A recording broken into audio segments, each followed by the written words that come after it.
The Zaidi revolt was a failed rebellion led by Zayd ibn Ali in 740 against the Umayyad dynasty, who had taken over the Islamic Caliphate since the death of his great-grandfather Ali. Personality of Zayd ibn Ali, and the reasons for his uprising. Unlike his brother Muhammad al-Baqir, the fifth Imam of the 12 Shias, Imam Zayd believed the time was ripe for renewing the rebellion against the Umayyad caliphs in support of the claims of his own Hashemite clan. It is here where many parallels with the life of his more famous grandfather Hussein begin.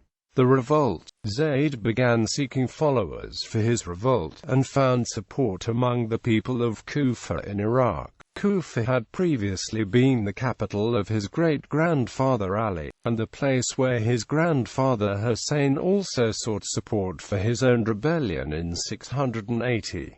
Zayd moved to Kufa and spent more than a year among the Arab tribes in the region, gathering further support. The Umayyad governor of Kufa, however, learned of the plot and commanded the people to gather at the Great Mosque, locked them inside and began a search for Zayd.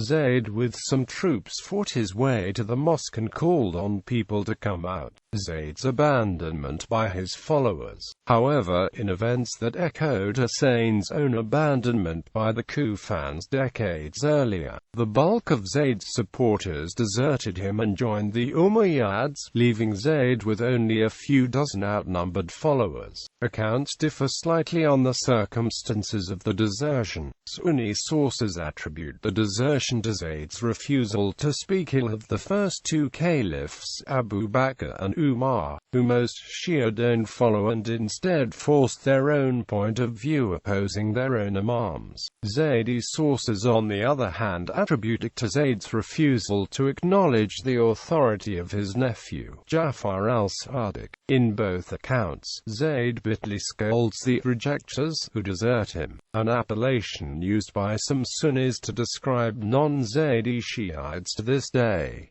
Nevertheless, Zayd fought on. His small band of followers was soundly defeated by the much larger Umayyad force, and Zayd fell in battle to an arrow that pierced his forehead. The arrow's removal led to his death. He was buried in secret outside Kufa, but the Umayyads were able to find the burial place, and, in retribution for the rebellion, exhumed Zayd's body and crucified it. They then set it on fire and scattered the ashes, probably in order to prevent his gravesite from becoming an object of pilgrimage. When the Abbasids, who, like Zayd, were Hashemites, overthrew the Umayyads in 750, they in turn exhumed Hisham's body, crucified it, and burned it, out of revenge for Zayd.